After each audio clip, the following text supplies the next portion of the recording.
এবারে নববর্ষটা বেশ জাঁকজমকপূর্ণ। বেশ অনেকক্ষণ ধরে নববর্ষের ছায়ানটের গানগুলো হ্যাঁ বসছি তো। মানুষজন কিছুক্ষণ আগে এই গানের পরিসমাপ্তি হলো। মানুষজন এখন একটা পারিবারিক উদযাপন মানে পারিবারিক একটা সময় কাটাচ্ছে। খাওয়া দাওয়া আছে এখানে। আমার কাছে ভালো লাগে আপনার এখানকার যে আমাদের সনাতনী ড্রেসের বিশেষ করে মেয়েদের ড্রেসগুলো মনে হয় বাংলাদেশের মেয়েদেরকে এই ড্রেসে সবচেয়ে সুন্দর লাগে। এটাও একটা বিশাল অ্যাট্রাকশন। আর এই যে বটম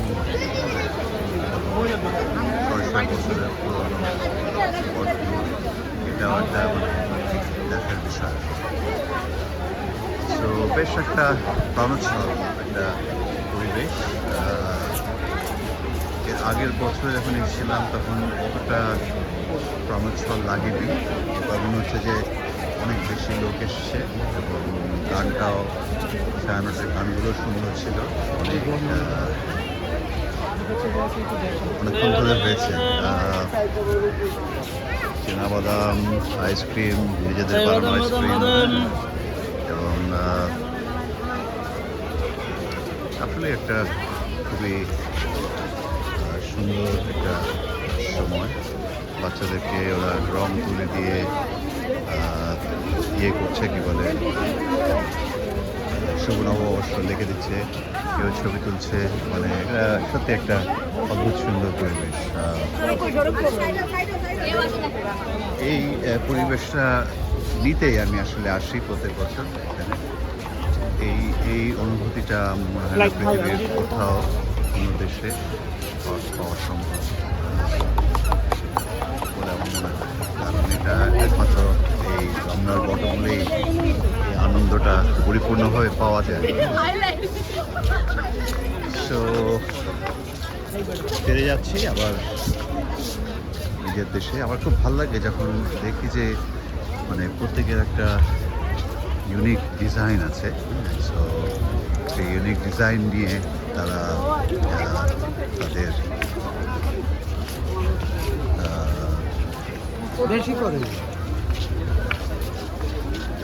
শাড়িগুলো পরে বা সাজাটাও ভিতরে একটা ইউনিকনেস আছে মেয়েদের। সেটা আমাকে বেশ বোঝা যায় যে প্রত্যেকটা মানুষের যে একটা ডিফারেন্ট স্টাইল আছে, সেটা যে সংস্কৃতিটাকে নিজের মতো করে নিয়ে যাওয়া, এটা একটা প্রবণতা। এটা মনে হয় আমাদের বাংলাদেশিদের একটা ক্রিয়েটিভিটির একটা পরিচয়, একটা আর্টিস্টিক নেচারের একটা পরিচয়। সো ওইটা আমার কাছে বেশ ইন্টারেস্টিং লাগে। আমার মনে হয় এই দিনটি আসলে খুবই একটা হৃদয়ের কাছাকাছি একটা বিষয় আমার মনে হয় বাংলাদেশিদের জন্য এবং বাঙালিদের জন্য। সেই জন্যই আমার মনে হয় এর আবেদনটা এত বেশি। এবং আমাদের দেশের মানুষ আসলে নিজের মতো করে থাকতে ভালোবাসে, নিজের মতো নিজেকে এক্সপ্রেস করতে ভালোবাসে এবং এই নববর্ষটায় তার সেই দেশীয় যে অনুভূতিগুলো সেগুলোকে প্রকাশের একদম শ্রেষ্ঠ একটা সময়।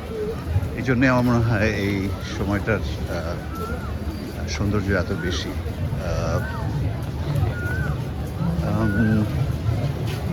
আজকাল শুধু যে রমনার বটমূলেই হয় এই প্রোগ্রামটা তা না, সারা এখানকার সমস্ত পার্কে বা পাবলিক এরিয়াতেই আজকে সারাদিন ধরে হবে।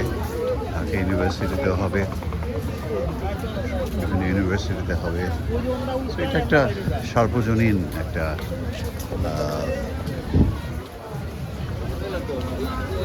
ফেস্টিভ্যাল। সো আমার মনে হয় যে এটা একটা আমাদের সম্প্রীতির, পারস্পরিক সম্প্রীতি, ভালোবাসা প্রকাশেরও একটা জায়গা। এবং এখানে কোনো কোনো ধর্মীয় কোনো বিষয় নেই। এটা একটা নিরপেক্ষ একটা মানুষ হিসেবে আমাদের যে পরিচয়, সেই পরিচয়টাকে প্রকাশের একটি দিন। নিজের দেশের সংস্কৃতির যে একটা অনন্য বৈশিষ্ট্য আছে, সেই বৈশিষ্ট্যগুলোকে প্রকাশের দিন। আসলে একটা সংস্কৃতির মাধ্যমেই তো আসলে একটা জাতি তার নিজস্বতা অর্জন করে, তার নিজস্বতা দিয়ে পৃথিবীর বুকে নিজেদেরকে প্রতিষ্ঠিত করে, নিজেদের জায়গা করে নেয়। পৃথিবী অবাক বিষয়ে সেই দেশ, সেই জাতির সেই অনিন্দ সুন্দর বৈশিষ্ট্যগুলো দেখে আলোকিত হয়। এভাবেই চলছে আমাদের সংস্কৃতি অগ্রযাত্রা। সবাইকে নববর্ষের শুভেচ্ছা। এটা বাংলা নববর্ষ 1433। সুন্দর এই রমনা পার্কে হচ্ছে। রমনা পার্কটা এখন অনেক সুন্দর হয়েছে। এই যে পুরোনো গাছগুলো আছে, এই লেকটা আরও সেই আগের লেকটাকে একটু সুন্দর করা হয়েছে, হাঁটা জায়গা করা হয়েছে। এর ভিতরে একটা মানে সুন্দর বৈশিষ্ট্য আছে। আমার শাড়ি পরা মেয়েদেরকে দেখলে মনে হয় যে তারা তাদের নিজস্বতা নিয়ে নিজেদেরকে সত্যিকার অর্থে প্রকাশ করতে পারছে। তাদের হাসির ভিতরে সেই নিজস্বতাটা প্রকাশ পায়। আসলে বছরের অন্যান্য সময় একটা মানে অনেক ক্ষেত্রেই একটা আর্টিফিশিয়াল বা মেকি একটা